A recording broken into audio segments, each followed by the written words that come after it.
Well, I gotta try and get a gander at the part numbers on the gears in here so that find out if the guy who wants to buy them, if they're the right gears for the guy that wants to buy them. There were two versions, actually 3 versions of gears. Well, actually 4 versions of gears that were used in these 353s.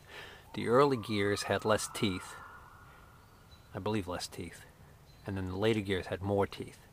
And then also there were the early gears were either few teeth standard, few teeth hardened, or more teeth standard, more teeth hardened. So you could have either one tooth count or the other tooth count, either regular metal or hardened metal. Go figure. How do you like them apples? There's a plate bolted to the gear that looks like, by the looks of it, it looks like it does 2 things. It looks like it acts as the adapter to go to that that other adapter that couples to the hydraulic pump, and then also by the looks of it, it secures some kind of a locking plate that keeps the nut there from turning. You can see there's like a star shape to it there. So not done yet. Gonna have to take those 4 bolts right there off. Interesting. I'm looking at those 4 bolts, and to me, especially that one right there, it looks like it was supposed to have one of those metal retainers on it, the kind that after you tighten the nut, you kind of bend it over, and it's a tab that bends over and keeps the nut from being able to unscrew. Looks like the remnants of one underneath that one, and maybe that one too. So looks like somebody had this off at some point. And of course we know that because of the odd connecting rod that didn't match the other 2 connecting rods, we kind of figured that somebody did a rebuild on this at one point. I just took the cover off on this side where the tack drive was, and I definitely answered one question, which was whether or not I could remove these gears without having to remove this whole housing, the flywheel housing, and that's the or bell housing, I guess. Definitely can't do that. They're not going to fit through these openings. So all I'm going to be able to do by opening these up is hopefully get the number off of one of these gears.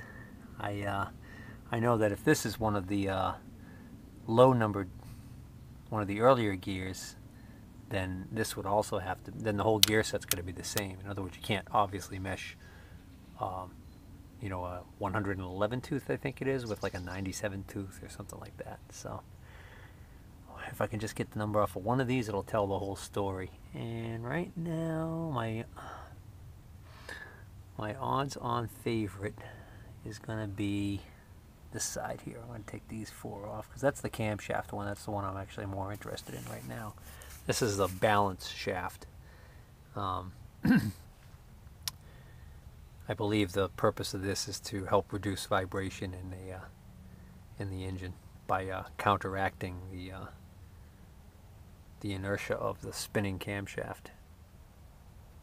I don't know, probably not right on that, but I think I'm in the ballpark. Alright, now those bolts, when I go to turn them, of course, the whole camshaft just wants to turn the whole drivetrain or gear train. So I'm going to use my impact driver to hopefully zip those out. Wow, that took a bunch of stuff off. This outer ring came off with the teeth on it. And then behind that is a spacer. You have to forgive me, I'm holding the flashlight with my knees. And then another spacer. This is the one that actually, this plate acts to keep that large nut locked on the camshaft gear. And then there's a couple more that are just like that. So there's a whole series of discs.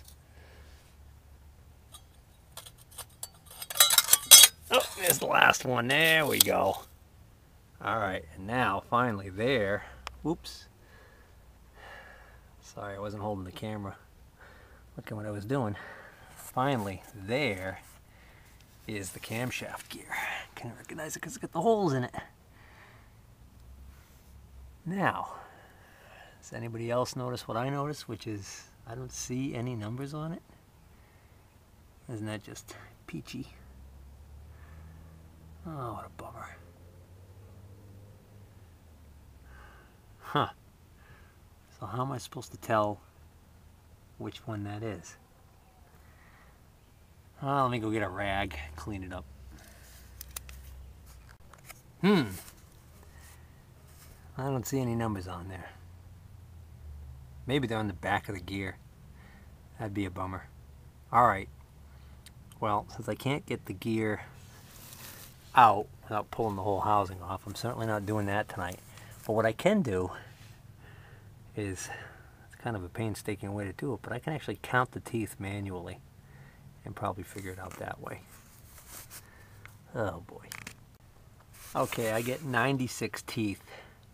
So even if I was off 1 or 2 on my count, I still know that this is the gear, the earlier gear, because the later one I think had more teeth, or vice versa. But I remember one of the gears had around 96 teeth, and the other one had I think like 111. So I've got the gear that's 96 or so teeth. So now I can go online and find out the proper part number for that one and figure out exactly A, what this gear is going to be worth on the used market, and B, I'll be able to tell the potential buyer what we're looking at.